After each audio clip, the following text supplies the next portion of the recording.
Bismillahirrahmanirrahim. Assalamualaikum warahmatullahi wabarakatuh. Waalaikumsalam warahmatullahi Waalaikumsalam wabarakatuh. warahmatullahi wabarakatuh. Alhamdulillahirabbil alamin. Wassalatu wassalamu ala asyrafil anbiya'i wal mursalin Sayyidina Muhammadin wa ala alihi wa ashabihi ajma'in amma ba'du. Ayyuhal hibar yang wallahu alaikum. Warga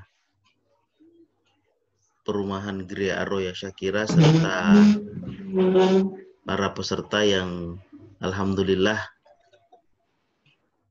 pada kesempatan ini kita bisa bermuajahah bersama dalam satu majelis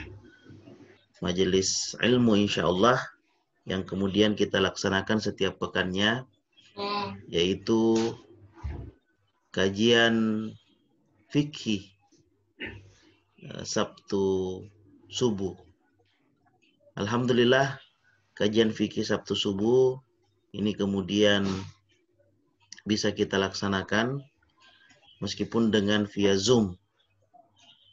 Dengan via Zoom ini kita bisa kemudian melaksanakan baik dengan warga maupun dengan para peserta yang dari luar.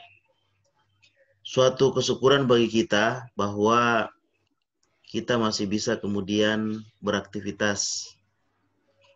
Semoga aktivitas yang kita laksanakan itu senantiasa diarahkan untuk mendapatkan ridho Allah Subhanahu wa taala, sehingga insya Allah itu kemudian bisa menjadi pahala bagi kita di sisinya.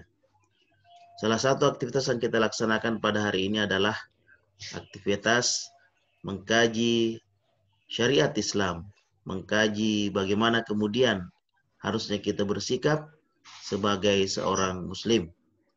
Setiap pekannya alhamdulillah kita senantiasa mengkaji pembahasan-pembahasan, mulai dari pembahasan fikih ibadah, kemudian fikih munakahat, fikih muamalah maliyah, kemudian fikih jinayat.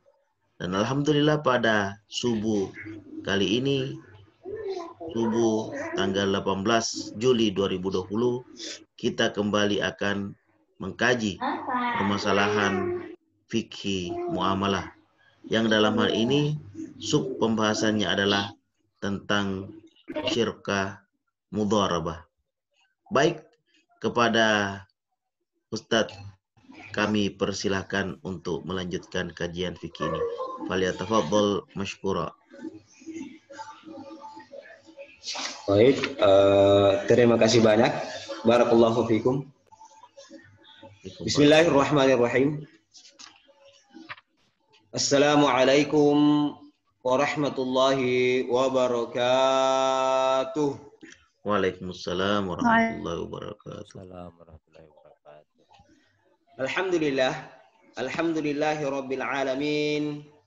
Wassalatu wassalamu ala nabiyil mursalin habibina wa maulana Muhammadin sallallahu alaihi wasallam wa ala alihi wa ashabihi wa man sara ala nahjihi wa ihtada bihadihi ila yaumiddin, amma ba'du. Hadirin wal hadirat yang mudah-mudahan rahmat dan berkah Allah Subhanahu wa taala, begitu pula inayah dan taufiknya mudah-mudahan senantiasa terlimpahkan, mudah-mudahan senantiasa tercerahkan untuk kita semua. Alhamdulillah pada kesempatan ini kita kembali dipertemukan oleh Allah Subhanahu wa taala dalam sebuah majelis, meskipun majelis kita ini adalah majelis daring, akan tetapi mudah-mudahan majelis kita ini tidak mengurangi keberkahan yang senantiasa diturunkan oleh Allah Subhanahu wa taala terhadap orang-orang yang menuntut ilmu, dan mudah-mudahan Allah Subhanahu wa taala memudahkan jalan bagi kita untuk masuk ke surganya kelak. Amin amin ya rabbal alamin. Baik, insya Allah pada kesempatan ini kita kembali akan melanjutkan kajian pekanan kita, yang mana pada kesempatan kali ini kita akan membahas masalah fiqhul muamalat, dan ada pun subtema yang telah kita sampai di pembahasannya pada kesempatan kali ini adalah masalah al-qirad. Al-qirad atau al-mudharabah. Jadi kalau kemarin kita telah membahas pada pertemuan yang sebelumnya, ketika kita membahas masalah fiqhul muamalat, pembahasannya kita masuk ke dalam syarikah. Akan tetapi di dalam mazhab Syafi'i, ini perlu diperhatikan, dalam mazhab Syafi'i, al-qirad ini tidak dimasukkan dalam syarikah. Jadi satu-satunya mazhab yang tidak memasukkan al-qirad dalam syariah atau al-mudharabah dalam syarikah adalah mazhab Syafi'i. Kenapa? Karena menurut ulama Syafi'i, yang namanya syarikah itu adalah ketika ada dua harta yang dipertemukan. Ketika ada dua harta yang dipertemukan. Nah, makanya kemarin kita membahas ketika pembahasan kita membahas tentang masalah syarikah yang dibolehkan oleh ulama Syafi'i cuma satu, yaitu syirkatu al-inan. Yaitu syarikah al-inan. Syarikah yang mana di dalamnya harta dan pekerjaan ada. Harus ada harta dan harus ada pekerjaan. Dan itu saja yang dibolehkan oleh ulama Syafi'i. Nah, makanya karena itu yang dibolehkan oleh ulama Syafi'i, dan ulama Syafi'i mensyaratkan bahwasanya namanya syarikah itu harus ada dua harta yang berkongsi dan keduanya menyatu. Keduanya menyatu. Makanya dinamakan syarikah. Nah, penyatuan daripada harta ini yang dijadikan sebagai modal itu yang diinginkan oleh ulama Syafi'i sebagai syarikah. Adapun ulama yang lain tidak membahas seperti itu. Utamanya ulama Hanafi. Kalau ulama Hanafi lebih detail. Nah, makanya kalau ulama Hanafi ada syarikah itu ada dua. Ada yang namanya syarikatul amlak, ada yang kemudian yang kedua ada yang namanya syarikatul uqud. Ada yang namanya syarikah di dalam kepemilikan, misalnya saya berkongsi dengan si A untuk membeli sebuah rumah, maka rumah tersebut adalah saya bersyarikah di dalamnya. Kemudian ada juga yang namanya syarikatul uqud. Syarikah akad itu bagi ulama Hanafi, dan ini yang kita biasa kenal dan kita biasa pahami di dalam syarikah, bahwasanya dalam syarikah itu ada syarikatul uqud. Artinya apa? Artinya ada dua orang atau lebih yang mana keduanya berkongsi, bekerja bersama-sama, apapun pekerjaannya untuk sama-sama mendatangkan ar-ribah, sama-sama mendatangkan keuntungan. Nah, pekerjaan keduanya inilah yang dinamakan syarikah. Keduanya berkongsi dalam sebuah akad untuk melakukan sesuatu, kemudian dengan adanya pekerjaan tersebut atau apa yang mereka lakukan itu untuk mendatangkan keuntungan. Nah, itu yang dikatakan oleh syarikah. Nah, kalau di dalam fikih Syafi'i itu tidak dinamakan syarikah. Karena kenapa? Karena ulama Syafi'i seperti tadi mengatakan bahwasanya ulama Syafi'i menghendaki dalam syarikah itu adanya perkongsian harta di dalamnya sehingga tidak bisa dibedakan antara satu dengan yang lain. Nah, makanya ulama Syafi'i mengatakan bahwasanya kalau mudharabah bukan mudharabah namanya. Ulama Syafi'i mengatakan al-qirad. Mengatakan al-qirad. Yang jadi penamaannya ini ada dua. Kadang dinamakan mudharabah, kadang dinamakan al-qirad. Al-mudharabah dan al-qirad. Al-mudharabah adalah bahasa yang banyak dipakai oleh ulama Hanafi dan ulama Hambali. Ulama Hanafi dan ulama Hambali. Adapun al-qirad adalah peristilahan yang biasa dipakai oleh ulama Syafi'i dan ulama Maliki. Ulama Syafi'i dan ulama Maliki. Sebagian ulama Maliki. Ulama Maliki juga ada yang mengatakan bahwasanya itu adalah mudharabah. Kenapa dikatakan al-qirad di sini? Nah, al-qirad kalau kita mengatakan al-qardu itu adalah pinjaman. Kenapa dikatakan al-qirad? Karena seakan-akan orang yang ingin berniaga ini meminjam harta, meminjam modal kepada pemilik modal ini. Makanya yang terjadi seakan-akan bukan mudharabah, akan tetapi bukan syarikah, akan tetapi pinjaman. Dia meminjam untuk melakukan mudharabah, makanya dikatakan sebagai al-qirad, bukan sebagai al-mudharabah. Sama sebenarnya, cuma yang membedakan nantinya adalah pengambilan asal katanya. Baik, selanjutnya ulama Syafi'i menjelaskan bahwasanya al-qirad itu secara bahasa adalah al-qat'u, memotong. Qardun artinya pemotongan. Kemudian wa syar'an, secara syarak ulama Syafi'i menjelaskan bahwasanya kalau al-qirad itu secara syarak adalah akad yang menghendaki di dalamnya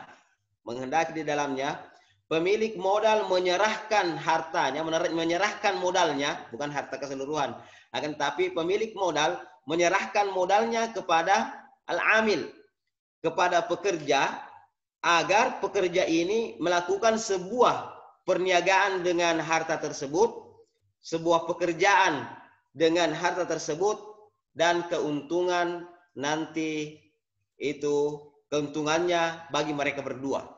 Jadi keuntungannya bagi mereka berdua, bukan keuntungannya dibagi dua, akan tetapi keuntungannya dibagi untuk mereka berdua. Terserah nanti bagaimana kesepakatan antara keduanya. Nah, kemudian al-qirad dan al-mudharabah sebagaimana tadi dijelaskan adalah dua hal yang sinonim di dalam istilah fikhi. Cuma penggunaannya berbeda. Penggunaannya antara satu mazhab dengan mazhab yang lain itu berbeda. Kalau tadi al-qirad ulama Syafi'i sama ulama Maliki, al-mudharabah ulama Hanafi sama ulama Hambali. Nah, makanya di sini katakan bahwasanya al-qirad atau al-muqaradah adalah bahasanya ahlul Hijaz. Adapun mudharabah merupakan bahasa yang digunakan oleh ahlus Syam. Kalau ahlul Hijaz itu mulai dari Madinah ke bawah. Kenapa dinamakan Hijaz? Karena di atasnya Madinah banyak sekali gunung-gunung, seakan-akan hajazun, seakan-akan itu penghalang, seakan-akan itu benteng. Nah, makanya dikatakan bahwasanya Hijaz, kalau mengatakan ahlul Hijaz, dari Madinah ke bawah, Yaman dan semua ke bawah itu dikenal dengan ahlu al-Hijaz. Kenapa? Karena adanya gunung-gunung yang sama seperti benteng, al-Hijaz. Kalau ahlu Syam atau penduduk Asyam itu artinya tinggi, di atas yang banyak gunung-gunungnya, seperti Irak, di Baghdad, kemudian di Syria dan lain sebagainya. Ahlu Syam ini menggunakan istilah mudharabah. Dan di mana ahlu Syam ini, di Baghdad, di Irak dan lain sebagainya, kita kenal bahwasanya yang banyak di sana adalah, yang banyak berkembang adalah fikih daripada ulama Hanafi. Nah, makanya di sana menggunakan peristilahan al-qirad. Kalau di Ahlul Hijaz, yang menjadi imam Ahlul Hijaz pertama adalah Imam Malik. Nah, makanya Imam Malik menggunakan kata-kata al-qirad atau al-muqaradah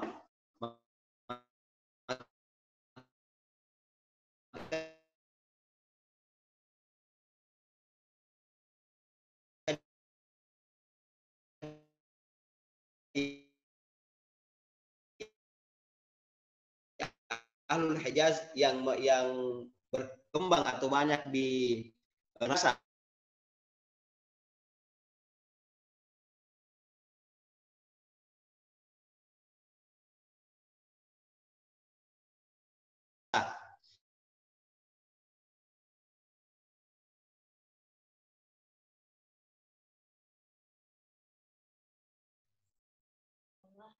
Halo? Assalamualaikum? Kedengaran? Ya, silakan dilanjut, Ustaz. Tadi putus-putus, Ustaz. Lanjut, Ustaz. Ya. putus sedikit kayaknya. Al-qirat ini kalau dilihat secara apa namanya? Secara akad sebenarnya dari pertama belum boleh ditentukan ar-ribahunya, belum boleh dibicarakan. Karena kenapa? Karena mulai daripada orang berniaga itu belum ada keuntungan yang diperoleh. Sedangkan keuntungan yang diperoleh ini adalah keuntungan yang sifatnya belum jelas. Makanya al-qirat ini dibolehkan karena kenapa? Karena lihajatin nasi ilaihi, karena manusia memerlukan hal tersebut. Begitu pula mudharabah sama al-qirat ini sebelum Rasulullah Shallallahu Alaihi Wasallam datang itu penduduk Madinah sudah melakukan praktek ini. Sehingga apa? Ketika Rasulullah Shallallahu Alaihi Wasallam datang itu memberikan memberikan takrir terhadap hal tersebut. Kemudian dalil masyru'iyahnya, dalilnya juga adalah ulama memberikan dalil ketika membahas masalah al-qirat atau membahas masalah al-mudharabah ini, bahwasanya dalil disyariatkannya al-qirat itu adalah firman Allah Subhanahu wa taala yang mengatakan wa akharuna yadribuna fil ardi yabtaguna min fadlillah, bahwasanya sebagian mereka yadribuna fil ardi, mereka berjalan di muka bumi ini. Jadi darbun ini yadribuna fil ardi, dari sini diambil kata-kata mudharabah. Yadribuna fil ard, berjalan di muka bumi. Berjalan untuk apa? Berjalan untuk yabtaguna min fadlillah. Mereka berjalan untuk mencari kemuliaan, mencari fadlullah. Kalau dikatakan mencari fadlullah biasanya adalah diperuntukkan untuk orang-orang yang melakukan perniagaan. Karena ayat ini mengatakan yadribuna fil ardi yabtaguna min fadlillah, begitu pula al-mudharabah juga dilakukan untuk hal ini, maka ayat ini dijadikan sebagai dasar untuk masyru'iyahnya, disyariatkannya al-mudharabah. Begitu pula Rasulullah Sallallahu Alaihi Wasallam bermudharabah juga dengan hartanya Siti Khadijah, radhiyallahu anha. Di dalam disebutkan bahwasanya Rasulullah Sallallahu Alaihi Wasallam dharaba li Khadijah radhiyallahu anha bimaliha fi Syam. Rasulullah Sallallahu Alaihi Wasallam pada saat itu sebelum diutus menjadi rasul, makanya di dalam hadis dikatakan Nabi Sallallahu Alaihi Wasallam melakukan mudharabah dengan hartanya Khadijah ke Syam. Dan kita ketahui bersama bahwasanya Rasulullah Sallallahu Alaihi Wasallam itu tidak pernah melakukan hal yang sifatnya diharamkan. Sebagian besar ulama mengatakan bahwasanya sebelum dan sesudah Rasulullah Sallallahu Alaihi Wasallam diangkat menjadi rasul, hal-hal yang sifatnya maksiat itu tidak pernah dilakukan oleh Rasulullah Sallallahu Alaihi Wasallam meskipun sebelum perkara tersebut diharamkan. Ya, makanya dengan adanya Rasulullah Sallallahu Alaihi Wasallam melakukan hal ini, maka dikatakan bahwasanya ini dapat dijadikan sebagai sebuah dalil, sebuah sandaran bahwa mudharabah ini dibolehkan di dalam syariat Islam. Dan ada pun dalil naklinya bahwasanya mudharabah ini manusia perlu terhadap mudharabah. Kenapa perlu terhadap mudharabah? Karena ada orang yang punya uang akan tapi tidak tahu menapakkan uangnya. Ada juga orang yang bisa bekerja, mempunyai kecakapan, skills dalam bekerja, akan tetapi tidak memiliki modal. Makanya keduanya sama-sama saling melengkapi. Selanjutnya, rukun mudharabah. Rukun mudharabah ada 5. Rukun mudharabah ada 5. Ada yang mengatakan 4, ada yang mengatakan 5. Kalau dalam di sini di buku Al-Imta' disebutkan bahwasanya rukun mudharabah ada 5. Yang pertama harus ada pemilik modal. Yang kedua harus ada pekerja. Yang ketiga harus ada modalnya. Jadi nanti dikatakan pemilik modal kalau modalnya, ya betul. Kemudian harus ada pekerjaan. Tidak boleh kalau tidak ada pekerjaan, jadi yang bekerja ini harus bekerja betul. Yang kelima, ini ada ar-ribahu, dan yang keenam ada sighat. Di antara ulama ada yang tidak memasukkan ar-ribahu dalam rukun. Di antaranya juga ada yang memasukkan ar-ribahu, keuntungan dan kerugian. Keuntungan dan kerugian. Karena kenapa? Karena ketika orang melakukan perniagaan, ada tiga keadaan yang mungkin akan terjadi sama dia. Yang pertama mendatangkan keuntungan, yang kedua mendatangkan kerugian, dan yang ketiga jalan-jalan. Ada istilahnya itu apa namanya itu? Jalan-jalan katanya modal dan keuntungan itu sama. Jadi tidak ada lebihnya. Nah, kemudian apa syarat daripada muqaradah atau mudharabah atau al-qirat ini? Yang pertama, hartanya ini atau modalnya ini harus berupa uang cash. Uang cash. Kalau di dalam buku-buku fikih dijelaskan bahwasanya modalnya itu rabul mal harus berupa ad-dananir wad darahim. Harus berupa dinar dan dirham. Dinar dan dirham. Kalau bahasa kita sekarang harus dengan uang cash. Karena kenapa? Karena uang yang sekarang menempati tempatnya dinar dan dirham. Nah, kalau baca buku-buku fikih itu biasa kita dapat bahwasanya kalau fulus itu tidak bisa dijadikan sebagai modal untuk mudharabah. Nah, fulus. Ini fulus bukan bahasanya wan abud. Mengatakan fulus. Kalau fulus di dalam peristilahan fikih itu adalah uang yang dipakai dan uang tersebut tidak dipakai secara umum. Jadi fulus. Misalnya di satu tempat ada yang melakukan perniagaan di dalamnya dengan memakai uang tembaga. Ada memakai dengan uang apa namanya? Uang timah. Dan lain sebagainya. Jadi selain daripada emas dan perak itu dinamakan fulus. Karena kenapa? Karena fulus ini tidak dapat dipakai secara umum.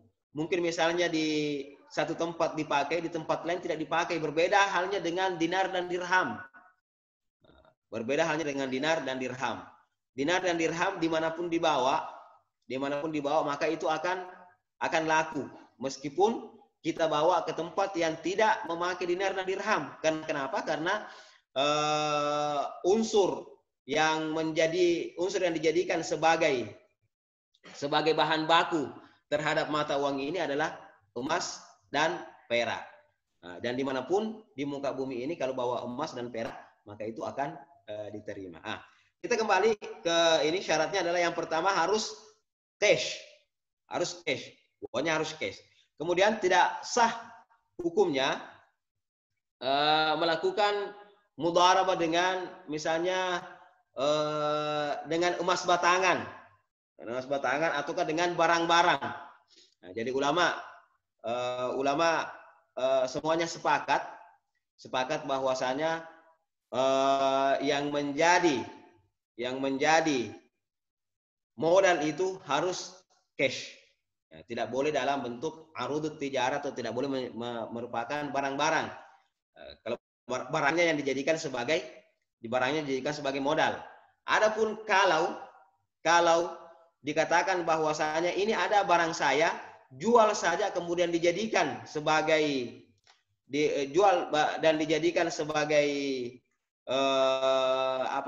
dijadikan sebagai modal, maka ulama Hanafi membolehkan. Ulama Maliki tidak membolehkan, ulama Syafi'i juga tidak membolehkan. Nah, yang membolehkan adalah ulama Hanafi dan ulama Hambali. Nah, begitu pula kalau begini tadi, kalau mengatakan ini ada barang saya, silahkan jual dan hasil penjualannya dijadikan sebagai modal. Kalau ulama Hanafi boleh. Adapun kalau mengatakan bahwasanya ini ada barang saya ini yang dijadikan sebagai modal, ya kalau mengatakan hal tersebut yang membolehkan adalah cuma ulama Hambali dengan syarat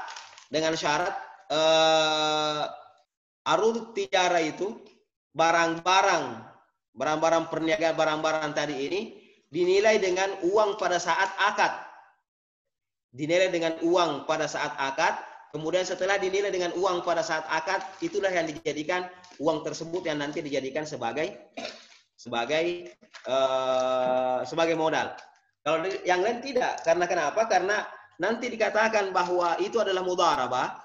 Nanti dikatakan mudharabah ketika pemilik modal betul-betul menyerahkan modalnya secara cash di depannya al-amil atau di depannya al-mudharib ini. Diserahkan secara cash di depannya al-mudharib, itulah namanya mudharabah. Sedangkan kalau seperti tadi, ini ada barang, silahkan. Nah, dinilai dulu dengan uang, berarti tidak ada penyerahan secara langsung.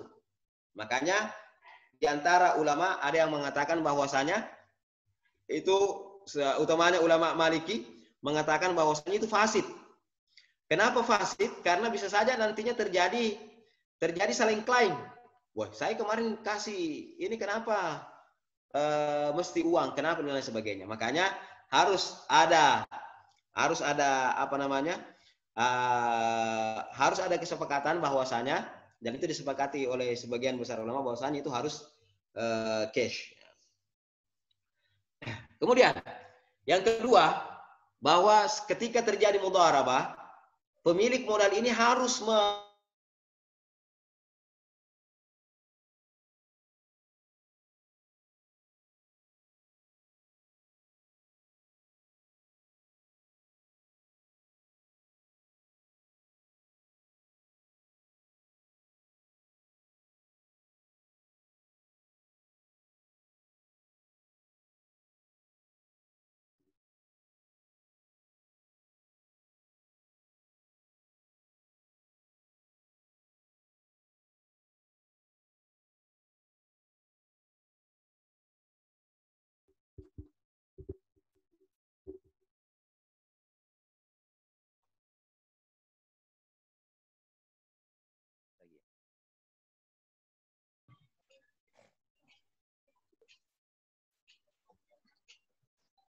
Assalamualaikum.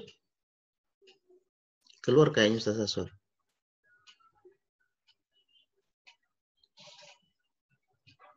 Halo? putus lagi. Iya. Silakan Ustaz, dilanjut. Kedengaran? Ya, silakan. Kedengaran. Oke. Ya, terima kasih banyak. Jadi izin daripada Rabbul Mal ini terhadap itu harus ada izinnya. Harus ada izin daripada Rabbul Mal. Kenapa? Karena nanti ketika melakukan perniagaan, kemudian terjadi hal-hal yang tidak diinginkan seperti adanya jaihah. Jaihah adalah afat atau aib-aib yang mungkin muncul, yang mana tidak disebabkan oleh perbuatan manusia.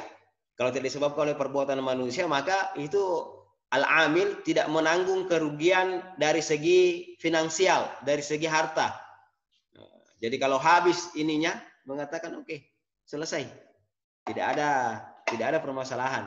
Artinya apa? Artinya al-amil ini tidak perlu mempertanggungjawabkan apa yang telah dia lakukan. Kalau semua uang yang dilakukan, uang yang di dalamnya diperniagakan itu hancur dengan afatus sama, seperti banjir, tanah longsor, ataukah gempa bumi dan lain sebagainya. Kemudian pemilik modal juga tidak boleh mensyaratkan harus melakukan sesuatu yang mana perniagaan tersebut sangat sulit. Seperti apa? Tidak boleh. Jadi dalam mudharabah ada yang namanya mudharabah mutlaqah dan muqayyadah. Jadi boleh dikatakan silahkan Anda mau apa saja, tidak ada masalah. Ada juga yang namanya mudharabah muqayyadah yang ada taqidnya antara Rabbul Mal dengan pemilik modal dengan pekerja. Itu terjadi kesepakatan bahwasanya kita mau melakukan bisnis di bidang bahan bangunan misalnya. Jadi bahan bangunan saja, tidak boleh diberikan bahan makanan. Nah, itu boleh seperti itu. Akan tetapi tidak boleh maaf. Akan tetapi yang tidak dibolehkan adalah apabila Apabila Rabbul Mal memberikan sebuah syarat bahwasanya itu harus dilakukan yang mana jenis pekerjaannya bisa saja tidak ada pada waktu itu. Contohnya mengatakan ini uang, silahkan melakukan perniagaan, beli perniagaan untuk rambutan dan durian. Rambutan dan durian, sedangkan waktunya bukan musim rambutan dan bukan musim durian. Atau dia mengatakan ini, kita berniaga dengan mangga, sedangkan waktu itu bukan waktu mangga, maka tidak dibolehkan seperti itu. Atau mengatakan bahwasanya bahan bangunan, akan tetapi jangan beli sama si ini. Jangan beli sama ini, tapi beli sama si ini. Tidak boleh juga mengatakan seperti itu. Karena kenapa? Karena itu sudah mencampuri al-amil, sedangkan uang ini harus diserahkan kepada al-amil dan diberikan kebebasan untuk melakukan untuk melakukan perniagaan.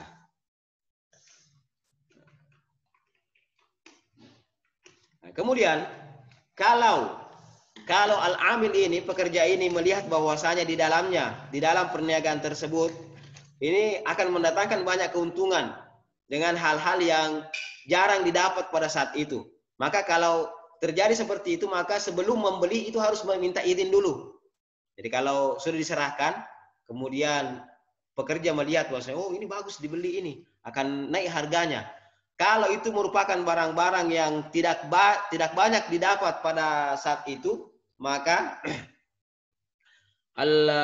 al-mudharib harus meminta izin terlebih dahulu. Ini bagi sebuah keadaan yang tidak lazim.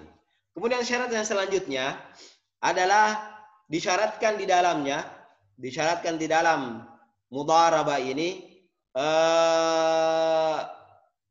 keuntungan yang diketahui, ya, bagian keuntungan yang diketahui, dan itu harus nisbah. Nisbah artinya apa? Nisbah artinya harus dalam bentuk persenan. Tidak boleh mensyaratkan keuntungan bahwa harus sekian. Kalau syarat itu ada, maka syaratnya batal. Begitu pula dikatakan juga bahwasanya apabila ada orang dua berkongsi, syirka mudharabah, kemudian mengatakan keuntungan kita bagi dua, kerugian juga kita bagi dua, maka itu tidak terjadi pembagian kerugiannya. Karena kenapa? Karena kerugian ditanggung dari segi harta, semuanya ditanggung oleh pemilik modal. Kerugian harta tidak ditanggung oleh pekerja, akan tapi yang dia rugi adalah pekerjaannya. Begitu pula apabila dia mensyaratkan bahwasanya keuntungan ini kita bagi dua, 50-50, 50-50. 50-50, bukan 50-50 yang pemain sepak bola itu mengatakan ya kemungkinannya katanya ini akan 50-50 kemenangan. Ketika ditanya bagaimana maksudnya 50-50, bahwasanya 70% menang, 30% katanya akan kalah. Itu bukan 50-50, 50-50, 50-50. Akan tapi boleh di bawahnya itu boleh 20-80,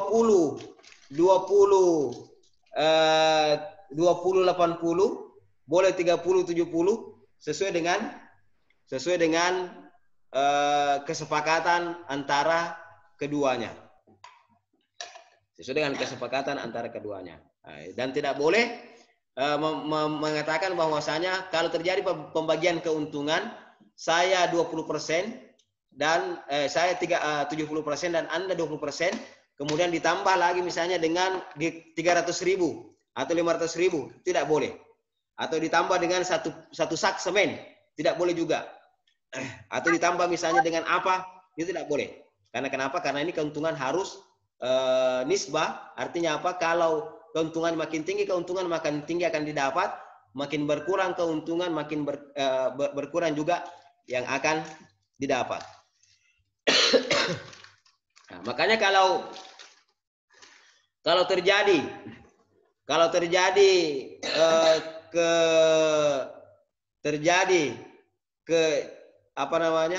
kejahatan atau ketidaktahuan terhadap pembagian daripada keuntungannya, maka itu dapat mengakibatkan mudharabahnya menjadi fasid. Tidak tahu bagaimana pembagian keuntungannya, maka itu akan membuat mudharabah menjadi fasid. Di antaranya ada ulama mengatakan bahwasanya itu mudharabahnya akan batil. Kecuali kalau misalnya mengatakan bahwasanya keuntungannya ini bagi kita berdua. Keuntungannya bagi kita berdua. Dan biasanya kalau mengatakan keuntungannya nanti bagi kita berdua, biasanya kalau mengatakan seperti itu artinya 50-50. Artinya 50-50, maka itu boleh. Kemudian yang terakhir, syarat daripada mudharabah ini yang disebutkan di dalam kitab Al-Inta adalah alla yuqaddara bi muddatin ma'lumatin. Tidak boleh diberikan waktu tertentu. Jadi ini sesuai dengan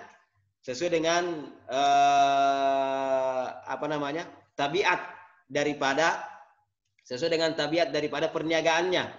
Karena kenapa? Karena sebuah perniagaan tidak dapat dikatakan bahwasanya ini sudah selesai atau tidak. Ya, kan orang membeli, setelah membeli baru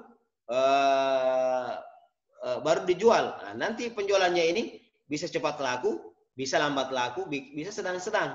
Nah, makanya tidak boleh diberikan waktu. Harus laku sampai sekian, tidak boleh. Akan tetapi kapan sudah berakhir baru boleh diberikan waktu. Tidak boleh mengatakan saya bermuqaradah atau berqirad atau bermudharabah dengan Anda dalam jangka waktu 1 bulan. Dalam jangka waktu 1 bulan bisa saja belum selesai perniagaannya. Biasanya belum selesai perniagaan dilakukan. Makanya tidak boleh diukur dengan waktu. Jadi ini sesuai dengan tabiat dari perniagaan tersebut. Ya. Tidak boleh juga keuntungan dibagi berdasarkan waktu. Nah, misalnya tahun ini keuntungan bagi Anda, tahun depan keuntungan buat saya. Nah, tidak boleh. Karena kenapa? Karena bisa saja tahun ini lebih banyak daripada tahun depan, ataukah tahun ini lebih sedikit daripada tahun depan. Harta tadi ini, harta yang ada itu tidak boleh al-amil, ini tidak boleh menambahkan sendiri harta di dalamnya. Jadi ketika bekerja, misalnya al-amil, semua apapun yang terjadi di lapangan itu semua diambil dari modal. Jadi semua uang yang dikeluarkan itu diambil dari modal. Tidak boleh al-amil memasukkan sendiri juga modal. Saya sudah, ini modal saya masukkan juga untuk ini. Tidak boleh. Akan tetapi itu harus diambil semuanya dari Rabbul Mal. Tidak boleh masukkan sendiri. Kemudian tangannya atau penguasaan harta terhadap harta yang dikelola itu dikatakan bahwasanya yadu al-amili alal mali adalah yadu amanatin. Yadu amanat artinya tangannya itu ya sama seperti tangannya pemilik modal. Kalau hartanya ini, modalnya tadi ini dicuri orang dan lain sebagainya, maka itu bukan tanggung jawabnya al-amil. Dan dikatakan bahwasanya itu adalah sebuah kecelakaan dan tidak ditanggung oleh pekerja. Kecuali kalau pekerja ini lalai. Misalnya bawa uang 10 juta. Nah, simpan di tempat duduk, kemudian dia masuk buang air kecil. Itu namanya lalai. Ataukah karena dia tahu hukumnya seperti ini, maka dia melakukan perjanjian dengan orang. Woi, nanti curi saya punyanya itu ya. Nah, nanti kita bagi 2. Itu juga tidak dibolehkan. Haram hukumnya seperti itu. Kemudian yang terakhir mungkin kapan mudharabah ini berhenti? Yang pertama mudharabah ini adalah dikatakan bahwasanya jenis akad dari mudharabah ini adalah aqdu jaiz.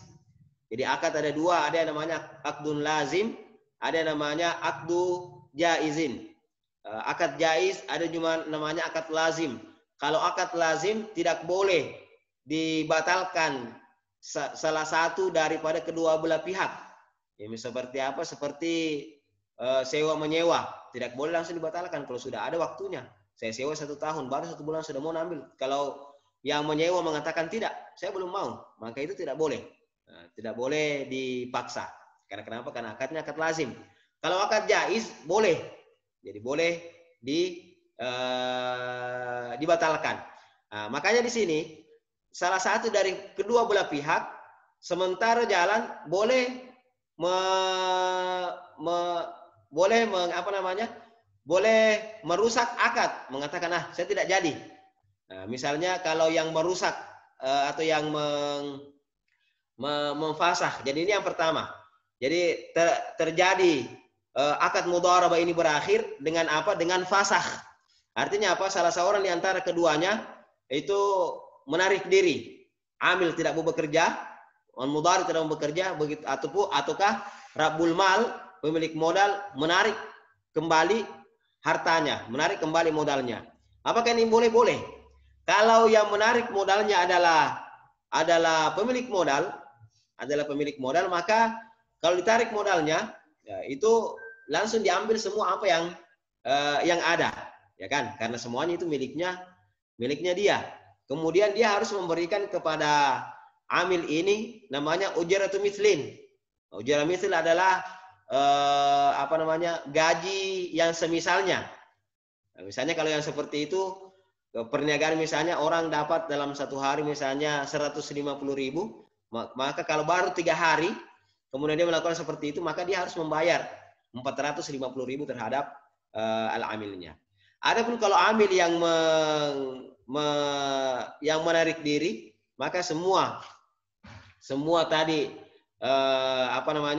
modal, begitu pula yang tertinggal itu harus diserahkan tanpa diberi ujratu mithlin. Itu yang pertama. Kemudian yang kedua, salah seorang di antara keduanya gila.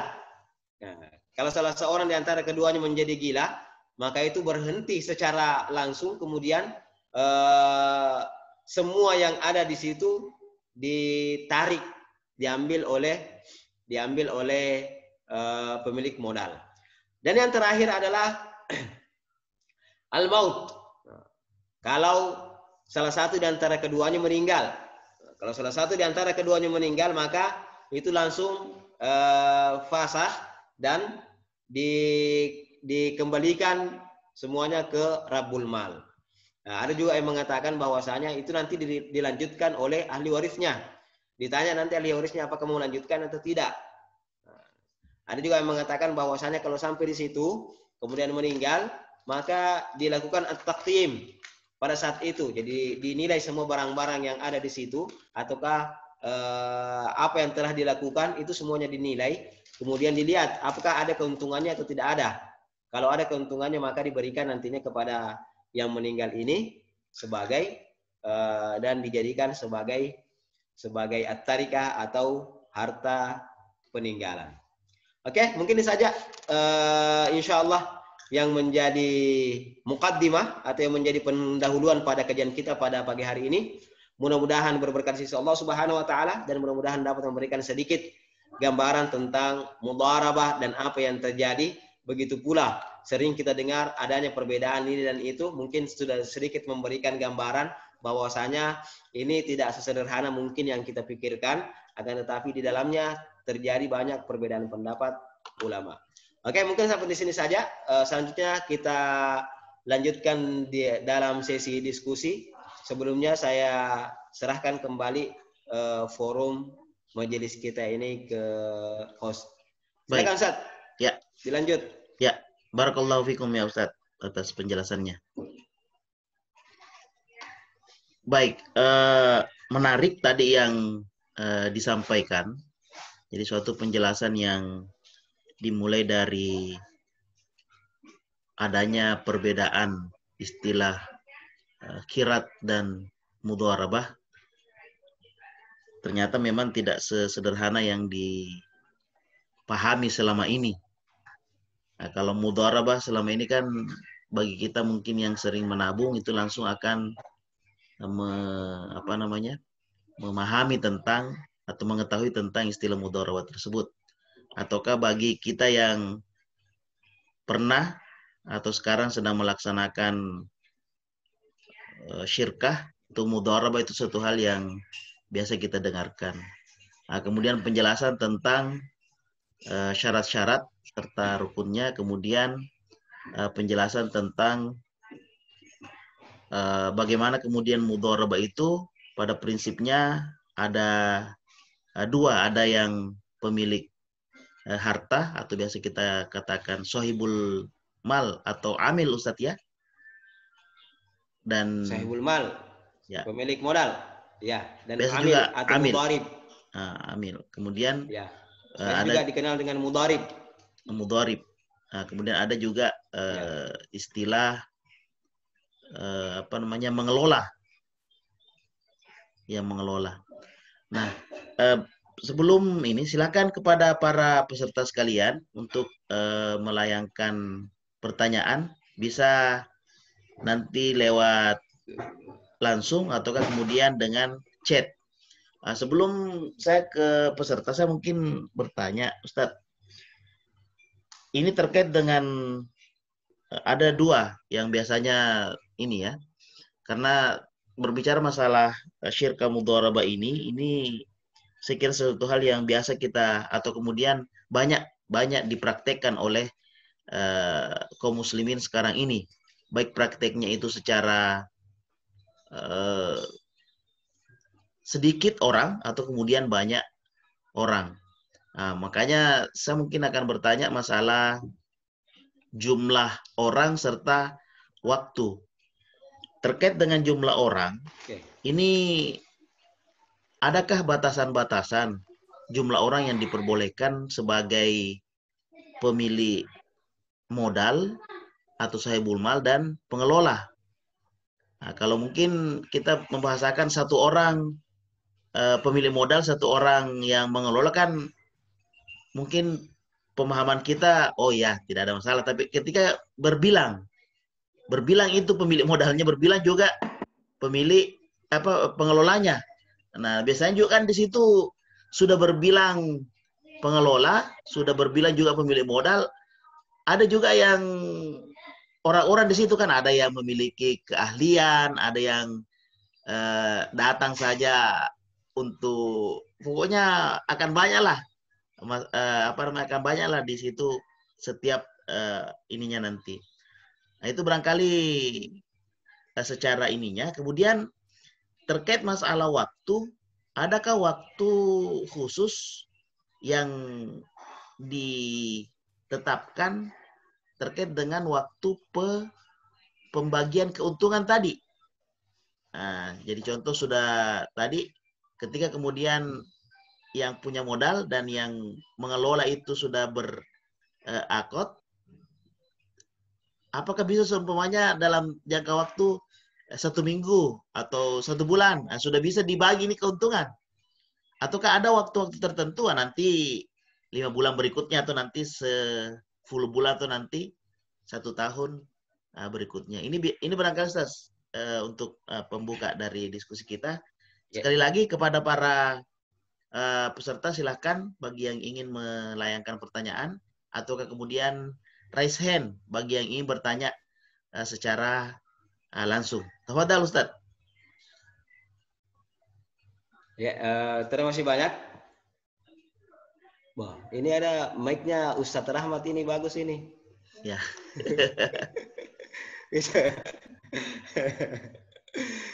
Kayak apa namanya, kayak di studio. Baik. Jadi tentang jumlah orang itu tidak dibatasi, tapi minimal harus 2. Nah, minimalnya yang dibatasi, maksimalnya tidak ada batas.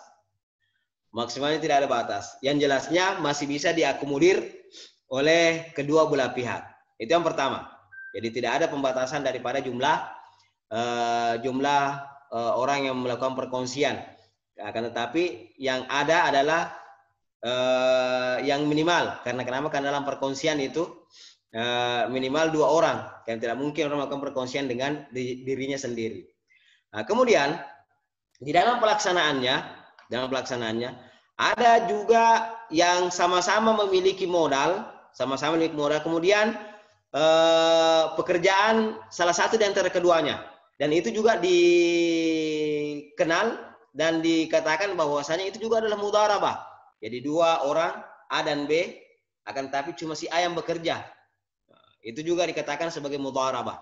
Begitu pula kalau ada dua orang atau lebih yang memiliki modal, kemudian ini juga dua orang atau lebih yang melakukan pekerjaan, dan keduanya berkumpul. Ya, ini satu golongan, satu kelompok, dan keduanya berkumpul, maka itu juga dikenal dengan mudharabah. Jadi boleh juga seperti itu. Yang penting ada modal dan ada juga pekerjaan. Nah, yang tidak dibolehkan adalah kalau cuma berkumpul modalnya saja. Modalnya saya berkumpul. Tidak ada pekerjaan. Apa yang mau dilakukan? Kalau orang cuma simpan-simpan harta, berarti itu bukan tidak masuk dalam mudharabah. Jadi itu yang pertama. Dilihat dari segi jumlahnya. Kemudian ada juga sekarang ini kalau amilnya satu orang, akan tapi amil ini memiliki pekerja, maka itu boleh juga seperti itu.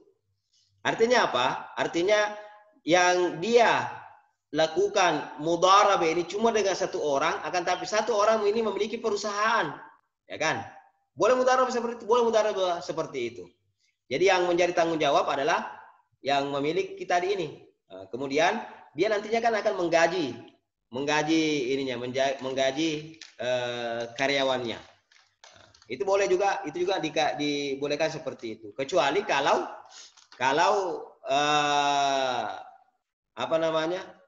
perjanjiannya dengan ini bahwa jangan terlalu banyak merekrut misalnya orang, sehingga modalnya 10 juta, orang yang direkrut 100 orang. Wah, ini keterlaluan juga. Nah, makanya yang biasa-biasa saja. Dan dilihat daripada bagaimana yang bekerja ini betul-betul melakukan pekerjaannya secara profesional. Jadi itu boleh seperti itu. Boleh juga kalau mudharibnya ini dua atau lebih. Nah, misalnya diserahkan sama dua orang atau lebih, mengatakan, wah, kalian bertiga silahkan melakukan hal ini silahkan melakukan perniagaan ini kepada kalian bertiga. Boleh seperti itu. Dan yang jelasnya ada dijelaskan nanti secara gamblang tentang pembagian keuntungan. Itu yang pertama. Kemudian yang kedua, tentang masalah waktu. Tadi saya kira sudah diberikan penjelasan bahwasanya tidak boleh diberikan jangka waktu tertentu. Akan tetapi dilihat jenis pekerjaannya kalau sudah selesai. Kalau misalnya perniagaannya adalah menjual barang-barang, maka nanti setelah habis barang-barangnya baru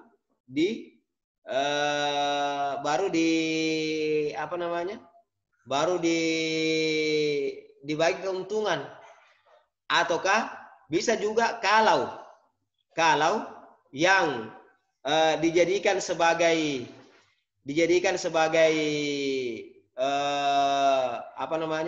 jenis pekerjaan itu memang menghendaki hal tersebut, maka itu boleh. Jadi pada dasarnya tidak boleh. Akan tetapi kalau jenis pekerjaannya menghendaki hal tersebut, maka itu boleh. Seperti apa? Misalnya ambil uang, kemudian mengatakan bahwasanya kita mau buat misalnya kos-kosan. Kos-kosan kan ininya per bulan, ataukah ataukah tahunan. Ada yang per bulanan, ada yang bulanan, ada tahunan. Nah, itu boleh mengatakan bahwasanya nanti pembagian keuntungannya setelah hal tersebut. Setelah ada pembayaran. Ya. Kemudian kalau mau melanjutkan silahkan lanjutkan. Kalau tidak mau melanjutkan, maka silahkan jual jual tadi kos-kosannya misalnya, kemudian dijadikan sebagai modal pertama dan dibagi. Kalau modalnya karena sudah dibuat kos-kosan misalnya, karena sudah jadi rumah, maka value-nya meningkat, maka itu kalau ada keuntungan daripada modal pertama, itu dikembalikan dulu modalnya, kemudian kalau ada lebihnya itu dijadikan lagi sebagai keuntungan. Jadi mungkin seperti itu. Ya. Jadi tergantung daripada tabiat amalnya. Akan tetapi secara umum itu tidak boleh langsung diberikan batasan waktu.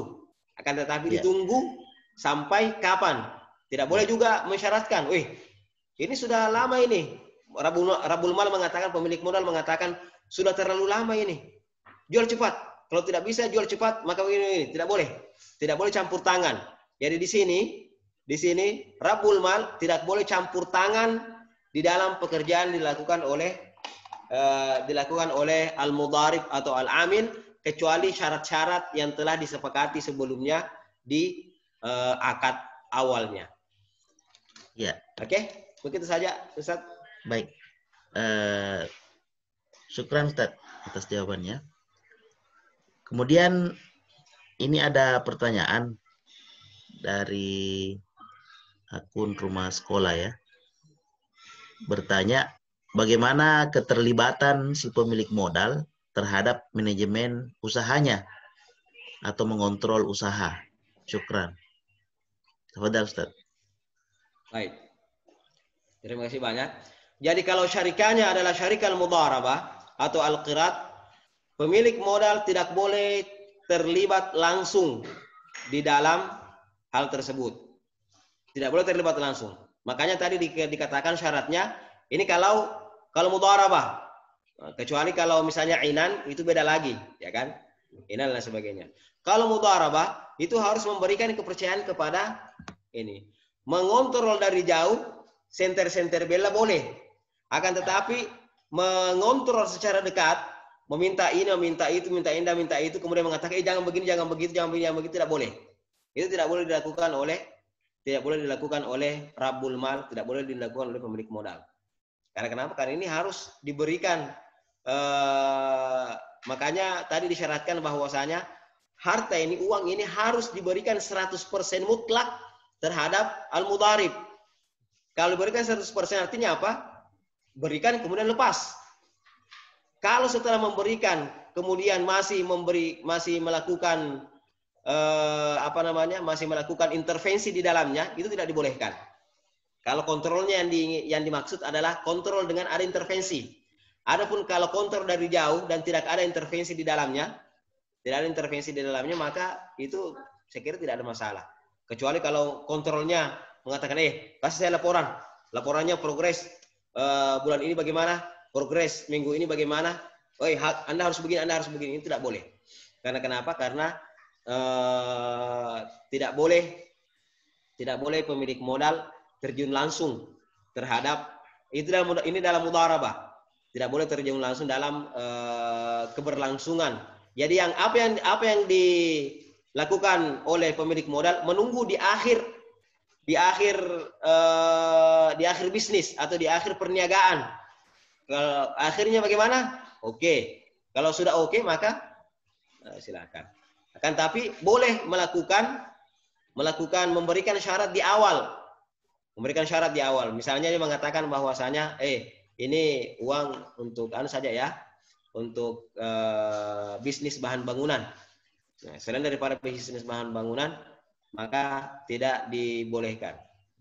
Maka itu namanya muqayyadah. Kalau intervensi secara langsung itu tidak dibolehkan dalam mudharabah. Mungkin itu Ustaz. Ya. Berarti kalau mau mengintervensi secara langsung syirkahnya beda ya? Ya, syirkahnya beda. Sampai-sampai di ulama menjelaskan bahwasanya sampai-sampai pemilik modal tidak boleh juga mensyaratkan anaknya untuk bekerja sama dia. Nah, misalnya dia pemilik modal, kemudian mengatakan, ini anak saya kasih bekerja juga di situ, nah. Itu sebagian ulama mengatakan bahwasanya itu tidak boleh ada syarat seperti itu. Karena kenapa? Karena kalau anaknya yang bekerja di situ, itu sama halnya juga dengan dia. Karena kan dikatakan bahwasanya anta wa malu kali abika, kamu dan hartamu itu miliknya bapakmu. Miliknya orang tua Anda. Jadi tidak boleh. Harus diberikan secara apa namanya? Secara mutlak, secara total pengelolaannya.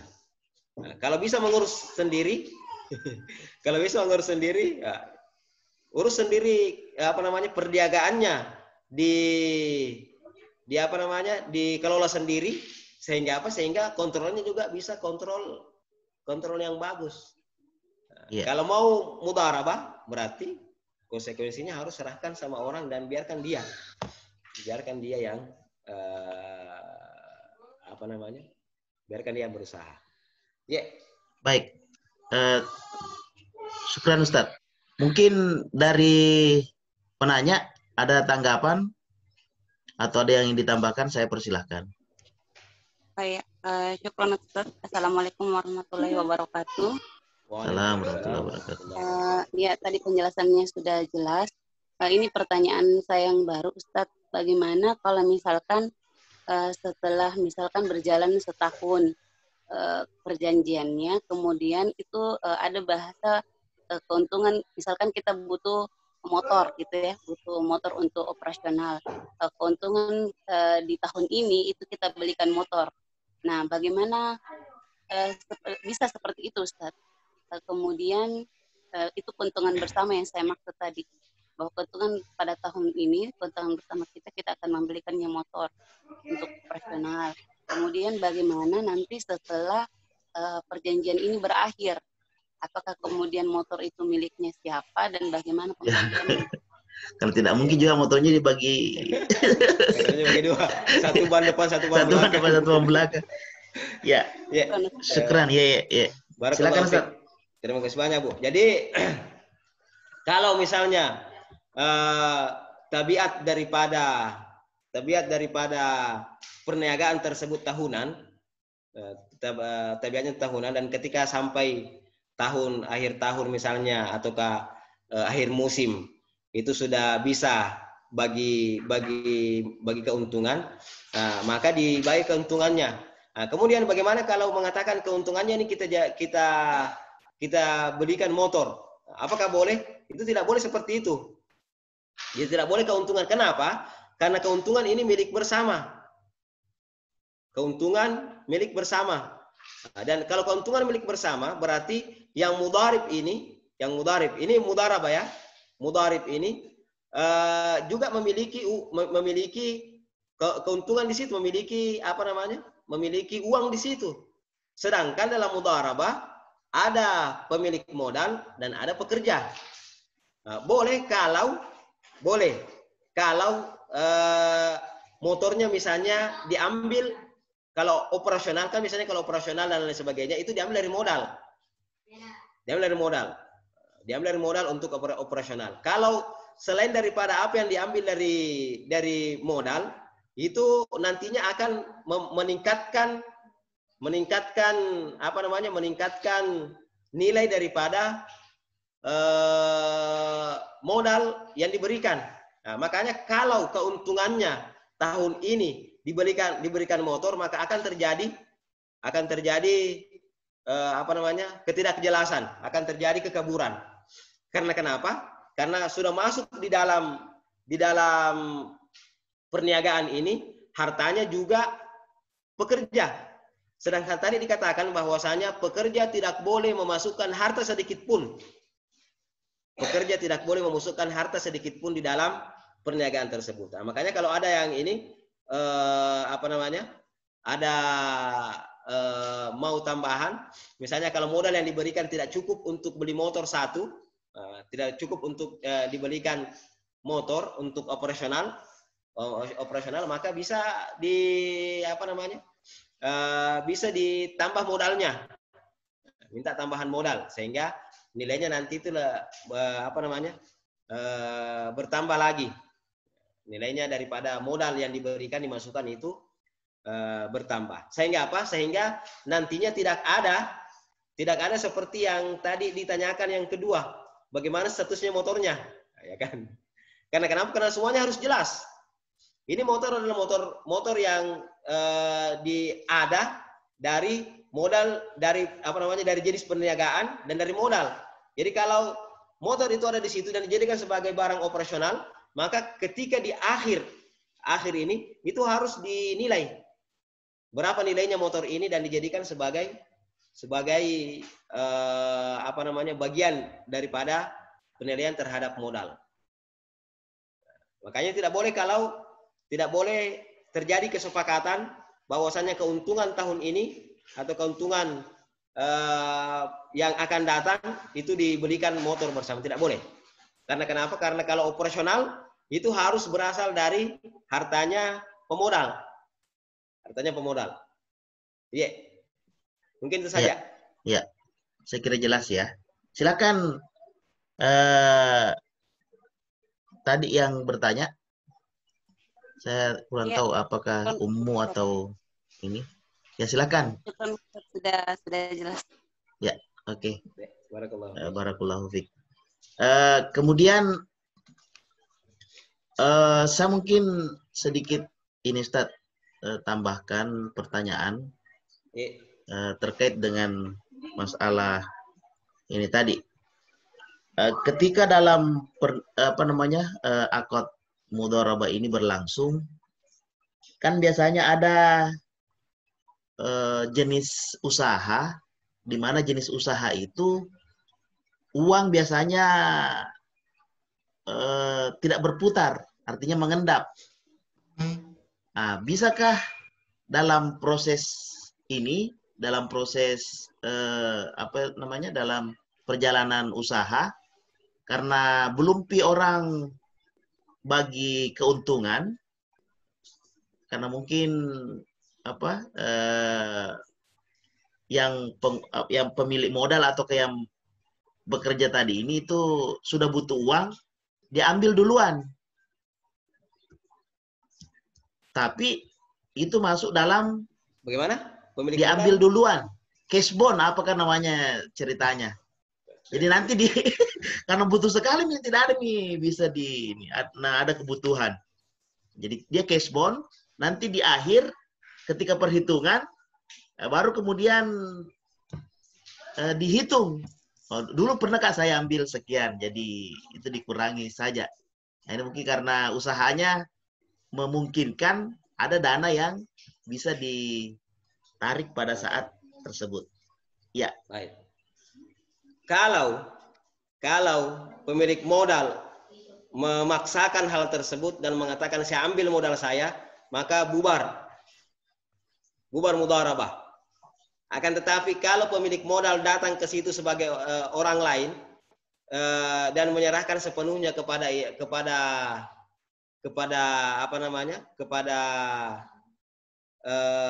yang bekerja ini, maka dia istilahnya meminjam uang kepada pekerja.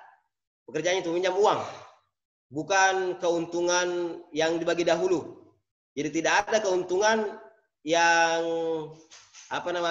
sebelum berniaga keuntungan dulu diambil, tidak boleh. Tidak ada seperti itu. Keuntungan itu nanti boleh setelah Setelah di masa akhir. Kalau ada seperti itu maka itu adalah pinjaman biasa. Kalau yang dia ambil itu adalah modalnya, kalau sama seperti jumlah modalnya maka bubar. Akan tetapi kalau yang diambil itu adalah modal, dia mengatakan saya ambil modal, akan tapi saya cuma ambil setengah, berarti tinggal setengah itu yang dijadikan sebagai modal nantinya. Diambil setengah, maka yang setengah ini memerlukan lagi tinggal berapa yang ada di modal tersebut, itu dijadikan sebagai modal untuk penghitungan akhir nantinya. Karena tidak ada istilah cash bond. Ya, diambil, maksudnya mungkin semuanya nanti di akhir itu keuntungan kita 10 juta dibagi dua seumpamanya tadi 5 juta kan. Ya. Nah, kita karena pada masa-masa ini itu sudah mengambil 2 juta. Mengambil keuntungan. Tidak boleh. Ya, nanti di belakang nanti tinggal 3 juta saja dikasih ke kita. Jadi itu yang diambil itu bukan keuntungan, akan tetapi dia istilahnya meminjam. Jadi meminjam ke perusahaan begitu ya? meminjam ke perusahaan atau meminjam kepada orang yang bekerja. Itu pinjaman, bukan apa namanya, bukan keuntungan yang diambil. Karena kenapa? Karena bisa saja di akhir nanti ini tidak ada keuntungannya. Kalau tidak ada keuntungannya berarti uang yang 2 juta itu harus dikembalikan lagi. Ya kan? Iya. Harus dikembalikan lagi. Makanya dia meminjam. Bukan, tidak boleh ada istilah mengambil duluan keuntungan. Akan tetapi istilahnya kalau itu adalah dia meminjam. Ya, meminjam. Jadi kalau meminjam berarti dia memiliki kewajiban untuk mengembalikan itu nantinya. Jangan sampai, kan biasanya orang mengatakan seperti itu supaya tidak terbebani. Ya kan? Nah, ini harus dibebani.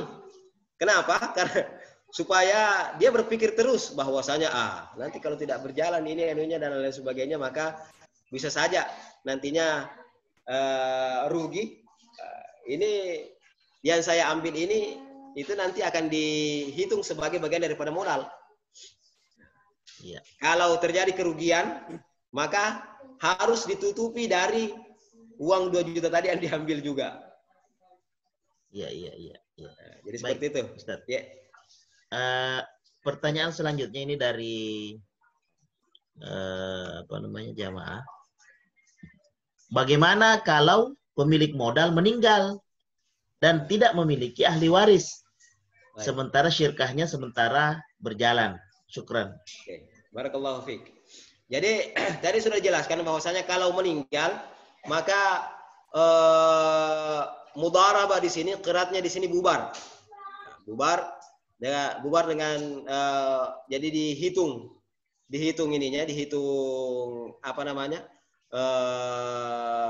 value daripada perniagaannya, apakah ada keuntungan atau tidak ada keuntungan. Kalau ada keuntungan, jadi itu tadi yang saya katakan bahwasanya itu ada juga ulama yang mengatakan bahwasanya diwariskan ke ahli warisnya. Meskipun kalau mazhab Syafi'i mu'tamad dalam mazhab Syafi'i itu syarikannya bubar. Kenapa? Karena kalau ini yang diajak untuk kerjasama itu karena skillnya. Kalau berubah orangnya, bisa saja skillnya berbeda. Ya, makanya bubar pada saat itu. Nah, meskipun mengatakan tadi ahli waris. Nah, kemudian kalau bubar, nilai valuenya, kemudian dilihat ada keuntungan atau tidak ada keuntungan. Kalau ada keuntungan maka dibagi, keuntungannya dibagi berdasarkan ini. Dan bagaimana kalau tidak ada ahli warisnya? Kalau sudah ada keuntungan dan tidak ada ahli waris. Kalau ada keuntungan dan tidak ada ahli waris, maka itu nanti dikembalikan kemana? Diberikan ke negara. Maksudnya ke negara, ya kan? Kan seperti itu ininya. Ada al-waridat, ada pemasukan negara. Dari mana? Dari harta-harta orang yang meninggal dan tidak memiliki ahli waris. Nah, ini tadi keuntungan ini sebenarnya miliknya siapa? Miliknya orang yang meninggal. Karena tidak ada ahli warisnya, maka bagaimana? Itu masuk ke dalam kas negara, masuk dalam baitul mal. Kalau tidak tahu misalnya dikemanakan karena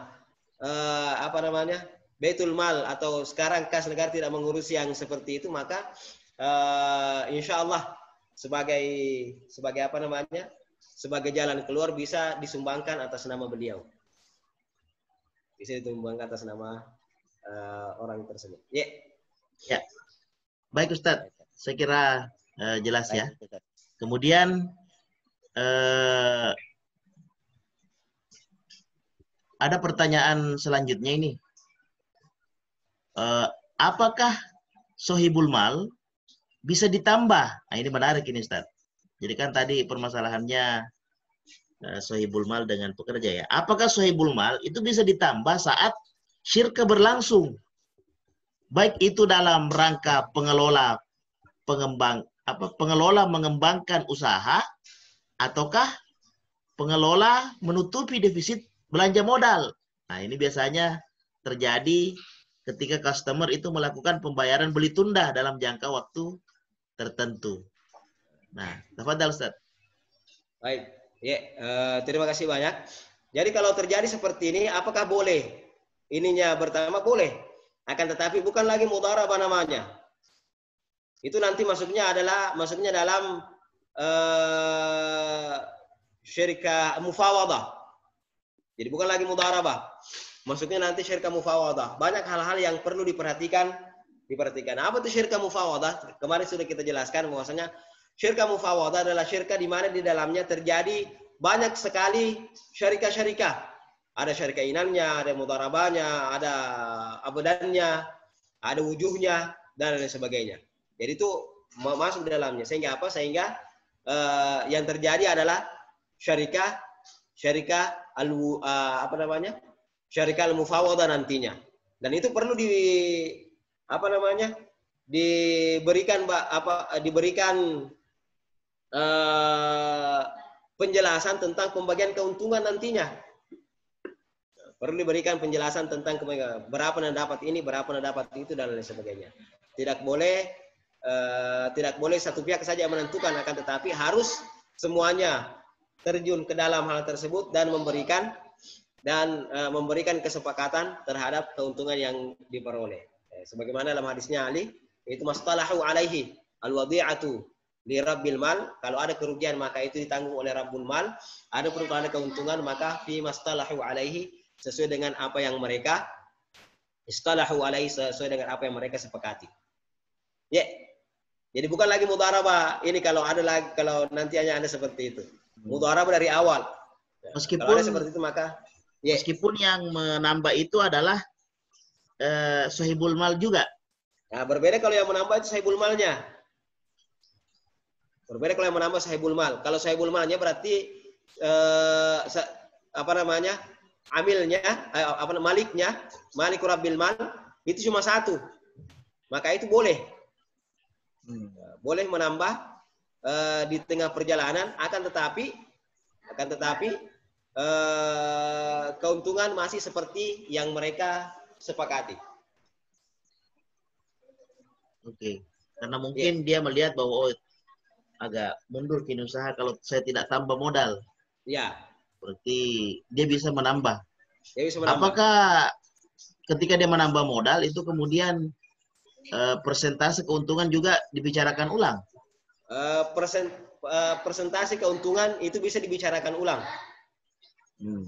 Akan tetapi saya kira kalau dalam permasalahan seperti ini, penghitungan keuntungan itu tidak berdasarkan modal. Jadi berapapun modal yang dimasukkan itu sama. Penghitungan keuntungan tidak berdasarkan modal, akan tapi berdasarkan apa yang mereka sepakati. Nah, kan kalau modalnya 50 juta, modalnya 40 juta sama. Karena kenapa? Nanti kalau syarikahnya sudah selesai, yang 50 juta, 40 juta nanti ini akan dikembalikan juga sama dia. Tidak ada pengaruhnya bagi dia. Dan dalam keuntungan mungkin akan memberikan keuntungan yang lebih, sehingga apa? Sehingga bagi hasilnya nanti itu juga akan memiliki bagi hasilnya akan bertambah juga nominalnya. Oke. Yeah. Baik, saya kira cukup ya. Barangkali masih ada yang lain? Ustaz Rahmat kayaknya. Ya, silakan Ustaz. Coba-coba ini mic. Jadi begini Ustaz, karena kan kedengaran ya? Ya, bagus sekali Ustaz mic-nya. Bisa dibagi-bagi ke moderator sama materi. Ini kan memang berkaitan dengan sirkan cukup banyak, karena terus terang beberapa teman kalau konsultasi sama saya, kalau apalagi tadi cukup banyak lebih pengetatan karena kita berdasar tadi fikih Syafi'i. Beberapa kalau bertanya ke saya malah biasanya ada yang bubar sirkahnya atau nggak batal lanjut sirkah kalau baru mulai biasanya. Mungkin karena ada beberapa yang belum dipahami. Yang berkaitan dengan itu mungkin kalau di Syekh Taqiyuddin kan menulis ini kirat ini atau muqadarabah ini mirip dengan wakalah. Jadi apa? Wakalah. Apakah memang mungkin itu perlu dijelaskan memang Ustaz berkaitan dengan apakah juga dalam fikih Syafi'i memahami prinsip kirat ini sama dengan wakalah saja. Jadi orang memang yang memberikan uangnya atau mungkin perlu dijelaskan secara khusus Ustaz, berkaitan dengan kenapa bisa wakalah bisa sampai disebutkan wakalah juga dalam permasalahan ini kirat ini. Itu Ustaz. Cukup Ustaz. Ya, ada tambahan chat saya lihat. Mati Wah, mic-nya. keren mic-nya. Bisa buat studio ini, studio Arroya. Ya, silakan Ustadz dijawab terkait masalah wakalah.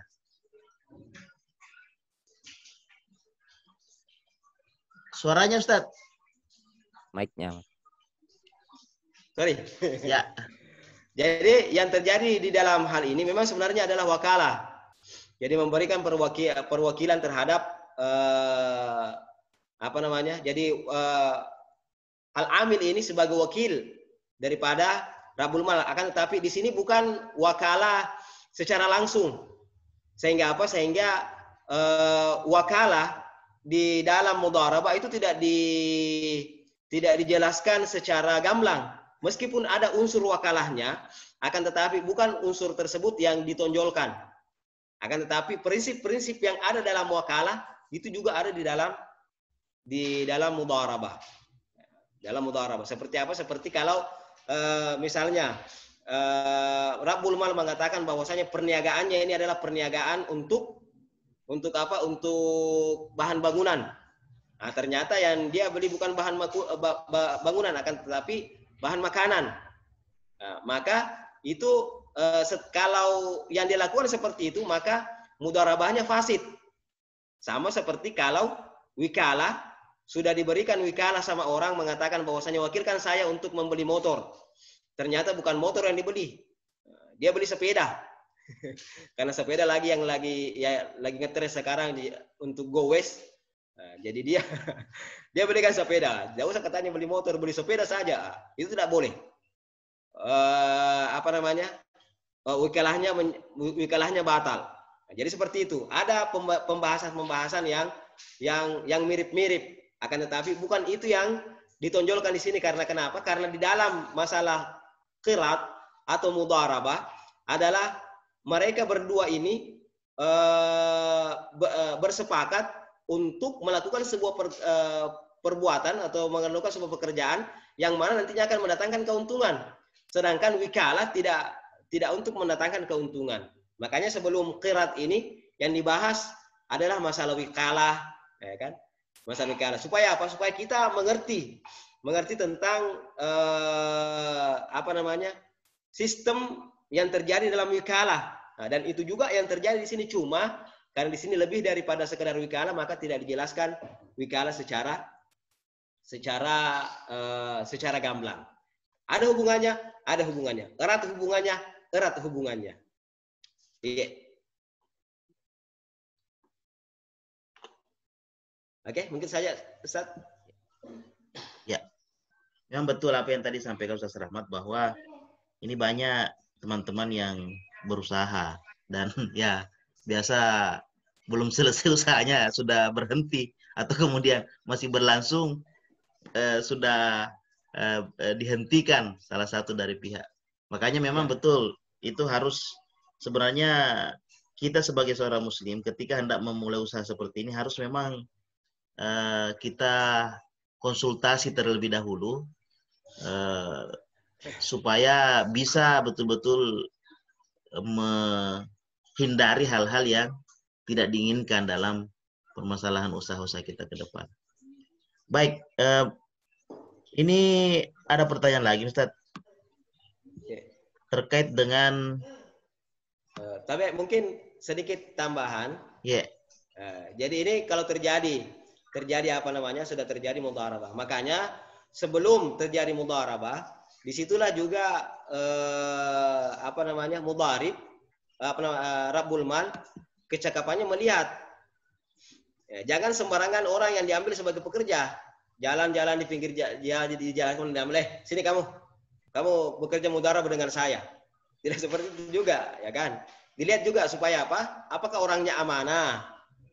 Ya kan? Apakah orangnya sudah tidak suka tidak suka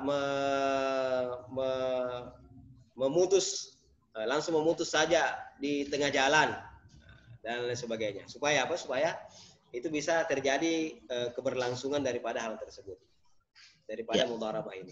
Artinya betul-betul orang yang bekerja ini harus saling percaya. Betul. Baik, ini pertanyaan selanjutnya, Ustaz. Afwan Ustaz, mohon penjelasannya terkait pernyataan ini. Ada pernyataan yang dibuat, kategori syirka mudharabah yang mubah adalah apabila ada dua pemodal melakukan syirkah dengan badan dari salah satu seorang dari pemodal tersebut. Ya. Jadi ini salah satu bentuk mudharabah memang. Akan tetapi bukan cuma ini. Salah satu bentuk mudharabah akan tetapi bukan cuma ini. Jadi mudharabah dikatakan apabila dua pemodal. Kalau dua pemodal itu kan ini kalau mudharabah ada pemodal, ada pekerja. Kalau dua pemodal melakukan syirkah dengan badan dari salah seorang dari pemodal tersebut, maka itu merupakan salah satu bentuk daripada mudharabah. Dan ini bisa dilihat kalau bisa dilihat di Nizamul Iqtisadi fil Islam. Di situ dikatakan bahwasanya boleh seperti ini salah satu bentuknya.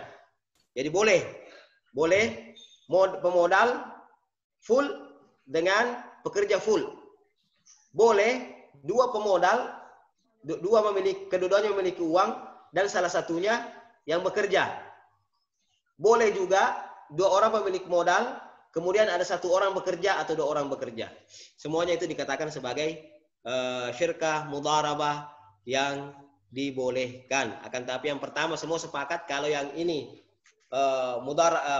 pemilik modal full dan ini pekerja full, itu semuanya sepakat ulama tentang hal tersebut. Jadi kalau yang dikatakan yang mubah saja, kalau dikatakan bahwasanya yang ini saja, maka ini saya kira kurang benar. Akan tapi kalau ini merupakan salah satu bentuk bagian daripada mudharabah al-qirat, maka insyaallah ini masuk dalam salah satu daripada bentuk mudharabah. Itu saja Ustaz. Ada lagi ininya ya, bahwa berdua pemodal, kemudian satu sebagai pekerja, pengelola. Dan itu disebutkan kalau di dalam Nizamul Iqtisadi itu disebutkan secara gamblang. Bahwasanya termasuk di dalam mudharabah juga yang seperti ini. Oke. Ya, barangkali ada yang ingin diperjelas. Silakan. Ya, syukur. Ya, ini juga saya dapat dari kitab. Cuma saya kurang paham karena maksudnya kan sama-sama pemodal dengan modal yang berbeda sehingga di situ kan dicontohkan 3.000, 2.000 yang punya dan 1.000. Ya, itu.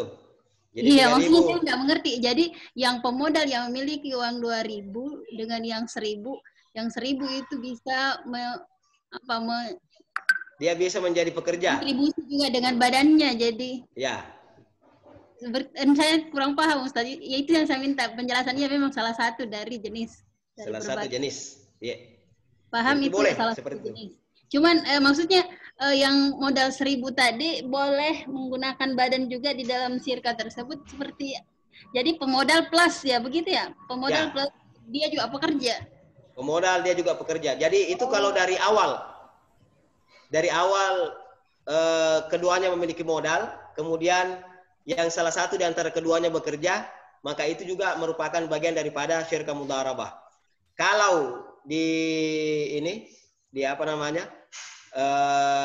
mazhab-mazhab yang lain ada yang mengatakan itu tidak boleh. Ada yang mengatakan tidak boleh. Akan tapi secara umum ini sebenarnya boleh dan dikategorikan dalam mudharabah. Tidak apa-apa. Akan tetapi itu dimulai dari akad pertama. Tidak boleh ketika jalan baru memasukkan modal. Baru masukkan modal. Akan tapi itu mulai dari pertama Dan keduanya sepakat bahwasanya Anda saya yang bekerja. Ya, salah satu bentuk. Jadi di situ ada apa namanya? Ada yang memiliki 3.000 rial atau 3.000 dolar misalnya. Kemudian yang satu lagi cuma 1.000. Akan tetapi 1.000 ini dia yang bekerja. Nah, sehingga nantinya keuntungannya dibagi 50-50 atau 40-40. Ya. Terus kalau di Mudorowo itu kan kerugian ditanggung harta ya kan? Ya. Jadi bagaimana penjelas? Karena dia juga bekerja, bagaimana statusnya itu? Kalau kerugian, kalau keuntungan kan jelas sesuai ya. Kalau kerugiannya, jadi modal yang dimasukkan pertama kali itu juga dimasukkan dalam ini, dimasukkan dalam mendapatkan juga kerugian. Jadi modal dimasukkan pertama kali itu juga dipakai untuk menalangi kerugian. Kan tadi misalnya 3.000 sama 1.000 berarti 4.000. 4.000 ini kalau kerugiannya misalnya 4.000 maka semuanya habis. Kalau kerugiannya 3.000 maka itu dipersentase. Dipersentase. Iya. Ya lumayan rempong di maksudnya. Jelas maksudnya kita kadang-kadang bersihkan Betul. Sebenarnya rempongnya itu membuat jelas harta. Iya di awal. Di awal. Ya.